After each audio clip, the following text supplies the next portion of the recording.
iṣẹ́ yá.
My esteemed people of Edo local government, the last of Akinyele local government, which has happened to be our parent local government, scenario whereby people are being serially murdered, raped and maimed must not be witnessed here.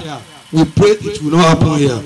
To you, my good people of Edo, all hands must be on deck. We all must be security conscious. And I equally implore our invited guests to pay rapt attention.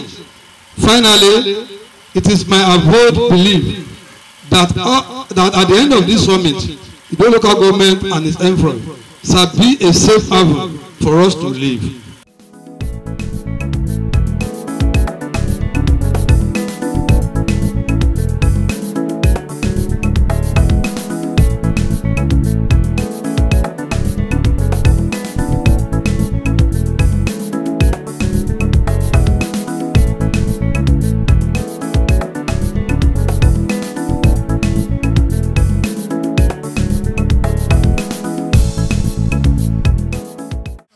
Recognize the chairman, Edo local government, Barrister Fashola Saka. Ẹnikẹ́ni tó bá bá ọmọ tó wà ní under 13 years sùn, ẹ̀wọ̀n egbére ni. Irú ẹni bẹ́ẹ̀ tó bá ṣe, wọ́n lè fojú rere wò ní society. Náà tó rú nǹkan bẹ́ẹ̀ bá wa ṣẹlẹ̀. Kí la lè ṣe torí ẹlòmíì tó bá ṣẹlẹ̀ tí wọ́n bá mú ọmọ wá àbí ẹni tó rú ẹ̀ ṣẹlẹ̀ sí tó bá yẹ ṣẹlẹ̀ sẹ́ni yẹn gan-an ni kó máa bọ̀ ní station kò gbọ́dọ̀ wẹ̀ kò gbọ́dọ̀ fọ ara kò gbọ́dọ̀ fọ abẹ́ kò gbọ́dọ̀ fọwọ́ kan ohunkóhun ibi tó bá ti ṣẹlẹ̀ wọn gbọ́dọ̀ fọwọ́ kan bẹ̀ because tí ẹ bá ti tamper pẹ̀lú ẹ̀ rape ò ṣẹlẹ̀ nìyẹn o. Kí ni wọ́n ń pè ní kidnapping yìí gan? Kidnapping is when any person unlawfully imprison another person without the consent. Kò tẹ̀ sẹ́yìn tó lè gbà pé wọ́n imprison o. So it's always without the consent of the victim. Meanwhile, kidnapping lè wà fún reason tó ṣe ń kidnap ó pé ìdí tó ṣe ń ṣe ó pé oríṣiríṣi. One, ó lè jẹ́ fún political purpose.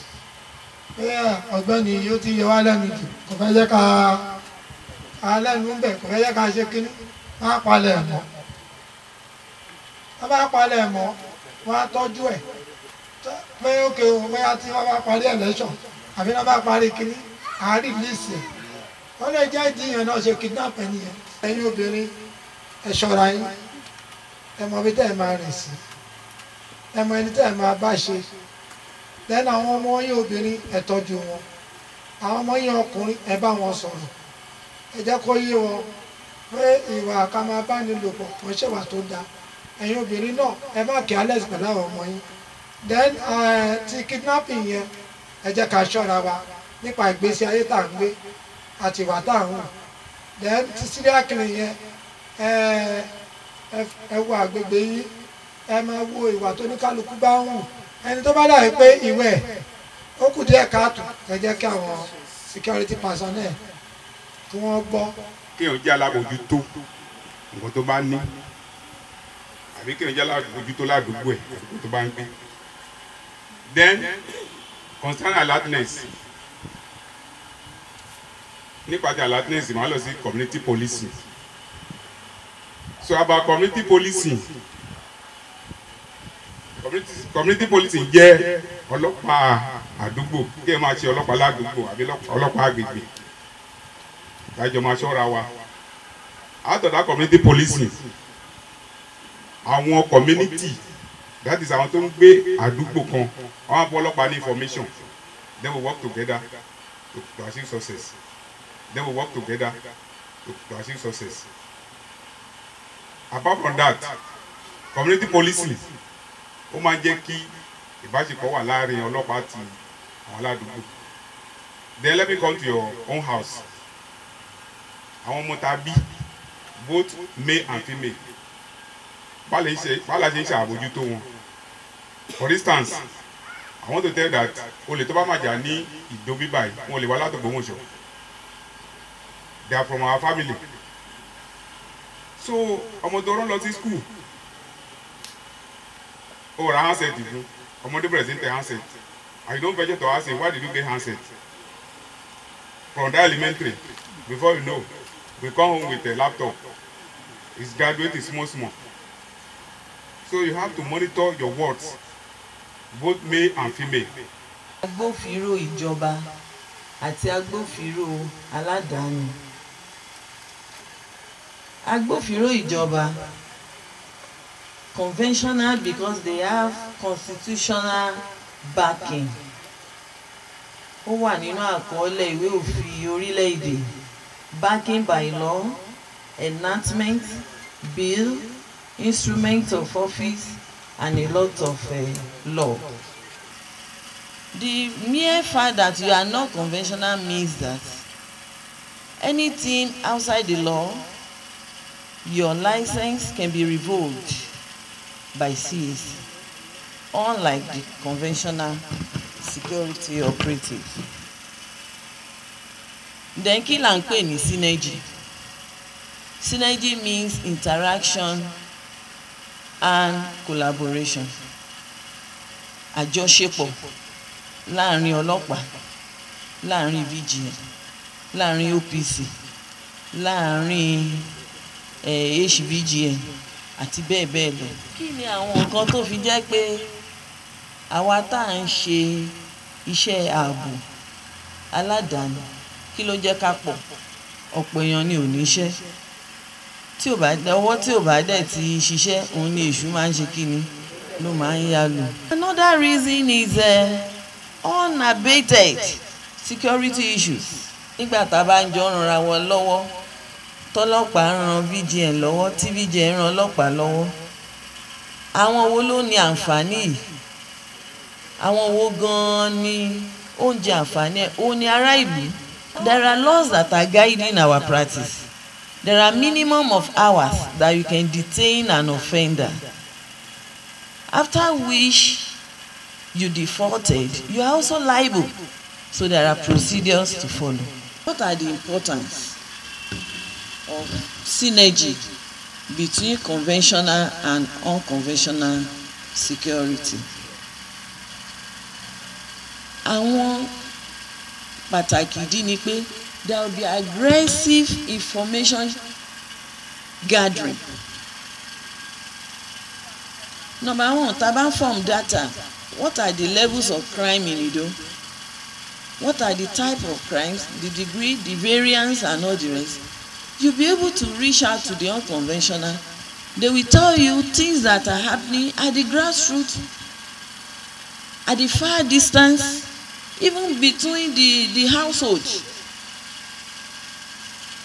we all collaborate and work on it, and if whatever is necessary in the board kó tó di pé we escalate tá bá ti gbọ́ information yẹn gbogbo wa la máa dìde tá a gbé ìgbésẹ̀ lé lórí kó tó di pé ó di iṣu àtàyànyàn. Bá a ṣe ń ṣiṣẹ́ pọ̀ yìí conventional and not conventional. Yorùbá ní kì í jẹ́ ti bàbá tọmọ kó má làálàá. There is clear demarcation there. The demarcation is constitutional rights which the unconventional does not have. And that means you cannot operate in isolation. You cannot operate alone. Nígbà tí òfin ò tí ì tẹ̀yìn lọ́wọ́, a gbọ́dọ̀ tẹ àwọn òfin wọ̀nyí lójú. Because the law frown at it, and when the case gets to the court, the end result will not be palatable. In the essence that when you want to operate, for you to enjoy the synergy, you must register your presence with the security agencies níbi tẹ́ bá ti ń ṣiṣẹ́. I'm aware that that is very established in Edo. Kò sí VGN, whether H or V or whatever team, we are providing them and we are working together. That has given you a leverage to work with us, but you must associate with us first, and your conduct must be guided. Tẹ́ bá ń lọ for operation, you must carry the security agencies along, because if anything happens there, you be on your own. The security agencies must know where you are operating, and even it will serve as a protection to you. Tá a bá ń ṣe iṣẹ́ yìí, a ò lè tẹ ẹ̀tọ́ ọmọ Nàìjíríà, ọmọ ìlú rere lójú. Mo ní ó tún wá ní clause kan tán fi sí pé èmi o gẹ́gẹ́ bí ọmọ Nàìjíríà, ibi tí ẹ̀tọ́ mi parí sí ibẹ̀ ń tẹlòmíì ti bẹ̀rẹ̀.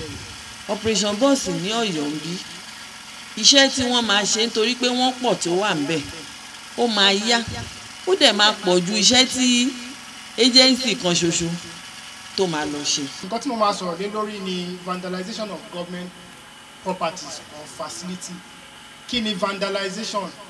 Vandalization jẹ́ willful destruction or destroying of government properties àbí facility. Ibi tá a bá rí àwọn akọ̀rọ̀ sí ẹ̀dá kan tó yẹ pé wọ́n á kọ́ dìde wọ́n á lọ máa ba nǹkan tó jẹ́ tìjọba jẹ́. Àwọn nǹkan wo ló jẹ́ tìjọba? A rí àwọn nǹkan bíi high tension cable, a rí bíi pipeline, àwọn ọ̀pá epo, à ń rí àwọn ilẹ̀ kan tó yẹ pé ìjọba ló ní, à ń rí street light àti àwọn nǹkan tó pọ̀ bẹ́ẹ̀ yẹn.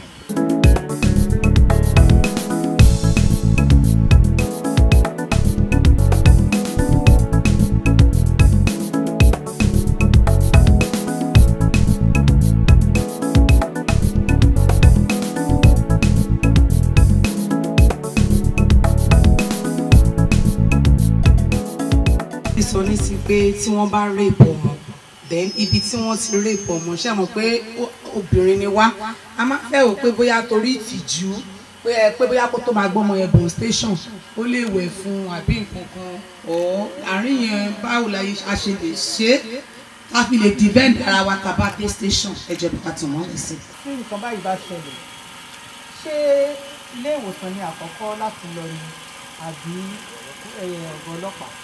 orúkọ bẹ́ẹ̀ bá ti ṣẹlẹ̀ kò sí tìjú kankan níbẹ̀ because títìjú pé tẹ́ bá tìjú ẹ lè má rí justice torúkọ bẹ́ẹ̀ bá ṣẹlẹ̀ ẹ láti wá sí station. bọ obìnrin nìkan kọ́ ni wọ́n lè rape wọ́n máa rape ọkùnrin náà wọ́n bá rape ọkùnrin sà àwọn area wo láti lè lérò ní pé ó lè jẹ́ bí evidences tí èèyàn lè sọ pé èèyàn lè fẹ́ nígbà tí wọ́n ṣe kí wọ́n tó bẹ̀rẹ̀. lọ́lọ́ sọ pé wọn à lè rape ọkùnrin but in legal palace ní abẹ́ òfin obìnrin náà lè rape ọkùnrin. nígbà tí wọ́n sọ̀rọ̀ nípa community police àmì àwọn vigilante tí wọ́n ládùúgbò ọ̀pọ̀lọpọ̀ ìgbà ló jẹ́ pé tí àwọn vigilante bá jáde ọ̀pọ̀ ó mú ọ̀pá lọ́wọ́ bí ìgbà tí wọ́n ń dá màálù ọ̀rọ̀ pé a sì ń jáde lóru àfẹ́ lọ ṣọdẹ ó kù lọ́rọ̀ ọ̀pá tí èèyàn mú lọ́wọ́ ọ̀pọ̀lọpọ̀ ìgbà la sì ti máa ń rí àwọn oríṣiríṣi ọ̀nà tí àwọn ọlọ́pàá máa ń gbé ọ̀rọ̀ gbà nígbà tí wọ́n bá mú olè dé ọ̀dọ̀ wọn bóyá ibi tí wọ́n ti ń wọ̀yá jàkadì mọ́pa mi èmi ni wọ́n pọ̀ ìwọ èmi ni wọ́n pọ̀ wọ́n fi bíi mark sí ara olè yẹn nígbà tí a bá dé police station bóyá jẹ́ pẹ́rẹ́ ni wọ́n rí lẹ́gbẹ̀ẹ́ báyìí the next thing tí wọ́n kọ́kọ́ sọ ní pé kí ló dé tẹ́ ẹ fi nà kí ló dé tí ẹ fi rápà lójú supposing tó jẹ́ pé òun ni ó kọ́kọ́ tó bá ṣe pé ó ní opportunity láti pààyàn tó sì lọ tàbí pé tí wọ́n mú irú incident yẹn máa ṣẹlẹ̀ débi pé àwọn tí wọ́n ń gbìyànjú láti sọ pé wọ́n dáàbò bo community wọ́n á wà discouraged so that àwọn èèyàn ní àǹfààní láti sọ pé wọ́n jáde mọ́ irú àǹfààní wo ni ó lè wà ní ọ̀dọ̀ ìjọba tàbí ọlọ́pàá láti lè ran àwọn community náà lọ́wọ́ pé at least bó tilẹ̀ wù kórí kó jẹ́ pé àwọn náà wà harmed láti lè máa sọ àdúgbò wọn. Thank you very much. Professionalism is in police. That is iṣẹ́ akọ́ṣẹ́mọṣẹ́. Tẹ́ bá mọ̀ pé ẹ ní trust inú àwọn ọlọ́pàá junior àwọn kéékèèké anytime tí bá ní problem lọ sọ̀rọ̀ DPO direct. DPO is your DPO. DPO yìí ni even area commander is your own. It's human being. It's not a lion. Ẹ lọ sọ̀rọ̀ DPO direct. Okay, wá nọ́mbà àwọn kọ̀ọ̀kan ẹ pè wọ́n even tẹ́ bá dé sẹ́jọ́ ẹ rí nọ́mbà DPO lára òkèrè báyìí. Ẹ pè DPO direct and lay your lodge your complaint to him. So nípa second question ṣe rí bó ṣe ṣẹlẹ̀ sí civilian ló ṣẹlẹ̀ sọ́lọ́pàá because ẹni tó bá nà bí wọ́n ṣe lè ṣàbí wọ́n fọlẹ́gun tọ́lọ́pàá wọ́n gbèdé court adájọ́ ò ní gbà so ẹni tẹ́ bá mú use minimum force àwọn ọ̀gbẹ́ ẹni tẹ́ fẹ́ mú kò ní gbà kẹ́ mú òun so ẹ máa lo force available force bẹ́ẹ̀ kí n ṣe pé kẹ́ wound àbí kẹ́ fọ́ lójú àbí kẹ́ ṣaládàá use minimum force. security ìjọba ìyẹn civil defence ni o DSS ọlọ́pàá ẹ tún wá sọ nípa àwọn tí kò kì í ṣe ti ìjọba wọ́n fẹ́ kẹ́ yànnà náà fún wa pé ibo ni iṣẹ́ àwọn security tí kì í ṣe tìjọba ibo ló ti bẹ̀rẹ̀ ibo ló parí sí. ibi tí a ti kọ́kọ́ bẹ̀rẹ̀ gẹ́bí ìmọ̀ràn tí mo ní ni pé láti inú ilé ọ̀gá wa tí a ń sọ̀rọ̀ lẹ́ẹ̀kan wọ́n ní olè ti lọrin wá jàǹbí àfi tó bá rí aláfọwọ́tẹ̀lẹ̀ àárín ara wa náà lájọ wà ìyẹn ta àárín ara wa tá bá wá sún sí ọ̀dọ̀ àwọn agbófinró tí wọ́n ń dáàbò bò wá bóyá wọn ó bá wa máa kọ àkọọ́lẹ̀ láti grassroots báyìí tí ó fi dé òkè ìlànà tí wọ́n máa ń gbà gbé fún wa tí a bá tiẹ̀ rí ẹni tó fi ojú dolè tàbí ìrìn ẹsẹ̀ rẹ̀ jọ lágbègbè cause mo ti fi ọ̀pọ̀lọpọ̀ gbà jẹ́ chairman community rí dáadáa àwọn ẹ̀sùn báwọn yìí ó sì máa ń jẹ́ tí máa ń ṣẹlẹ̀ léraléra. nígbà tá a bá pe police station tí wọ́n ń sọ fún wa pé òsì epo nù mọ́tò tó ń sọ wípé bátì ọkọ̀ yẹn kò dáa olè ló sì pé lọ́ọ̀tì kalẹ̀ tí wọ́n tó bí mẹ́jọ tí wọ́n mú AK-47 lọ́wọ́ yìí torí àwọn nǹkan báwọn yìí àwọn aráàlú ṣe tán láti gbogbo ìgbà tí ẹ̀ là ń fọwọ́sowọ́pọ̀ pọ̀tì ní ẹ̀ka agbófinró ẹ̀ bá wa jáwé sí òbí díẹ̀. ẹ̀kọ́ púpọ̀ àti àǹfààní púpọ̀ la rí nínú ìdánilẹ́kọ̀ọ́ ti ìní orí bí a bá wo orílẹ̀-èdè Nàìjíríà oríṣiríṣi àwọn ìwà àbàjẹ́ ló ti gbálé gbòkè ṣùgbọ́n pẹ̀lú àwọn ìdánilẹ́kọ̀ọ́ yìí wọ́n ti fún wa ní àwọn ọ̀nà àbáyọ bẹ́ẹ̀ àwọn tó ń bára láìsí government property ni tàbí àwọn ọmọ igbó tàbí àwọn tó ń dàlú káàkiri yẹn wọ́n ti fún wa ní àwọn ọ̀nà àbáyọ wọ́n dẹ̀jọ́ di mímọ̀ fún àwọn tó jẹ́ vigilante group hunter vigilante group of Nigeria pé gbogbo iṣẹ́ wa abẹ́ ìṣàkóso àwọn ọlọ́pàá la gbọ́dọ̀ mọ parí ẹ̀ sí. A ò dẹ̀ gbọ́dọ̀ ṣe nǹkan kan lẹ́yìn àwọn ọlọ́pàá. Bí a bá fẹ́ lọ fún information kan tàbí a fẹ́ lọ ṣe recharge kan lórí ọ̀rọ̀ àwọn síta àwọn ọ̀bàlújẹ́ yìí, a gbọ́dọ̀ inform àwọn DPO wa kí ẹni tó di pé a lọ. So ilé ìjẹ́ àǹfààní ńlá gan, ó dẹ̀ tó fún wa ní encouragement pé kí a mọ̀ ṣiṣẹ́ ìdáàbòbò yìí bó ti tó àti bó ṣe yẹ. tó dẹ̀ àwọn kan tó ń ṣẹlẹ̀ lákíyẹlé local government tó ń pa àwọn ọmọbìnrin tó ń ṣe wọ́n ṣe ọjọ́ àṣàbàṣà tó ń pa wọ́n àwọn ẹ̀rí lákíyẹlé súnmọ́ wa ó bẹ́tà káwa ó ṣe pàtàkì káwa náà múra sílẹ̀ ká bára wa sọ̀rọ̀ jẹ́ pé ibi tó ṣẹlẹ̀ nílẹ̀ yìí. a lè máa wọra wá rìn a gbọ́dọ̀ tara wa jí lórí ètò ààbò ní ìpínlẹ̀ yìí pàápàá ní àwọn ìgbèríko pé kí àwọn èèyàn mọ̀ wípé ètò ààbò ìlú iṣẹ́ tá a lè fi sọ́wọ́ agbófinró nìkan tí àwọn agbófinró ti ń ṣe gẹ́gẹ́ bí akitiyan wọn nǹkan tí àwọn aráàlú lè ṣe láti fi ràn wọ́n lọ́wọ́ láti complement effort wọn làwọn náà ń sọ tó bá ṣẹlẹ̀ báyìí báyìí ìgbésẹ̀ báyìí lè kí aráàlú gbé tí àwọn kan bá kí ogun mọ́ba àti ẹ̀yìn jà wọ́n àwọn nǹkan tó yẹ kán ṣe nípa ìtọ́jú àwọn ọmọ wọn àti agbègbè wọn àtàyíká wọn nǹkan tó fa ìta àṣẹlẹ̀ nìyẹn.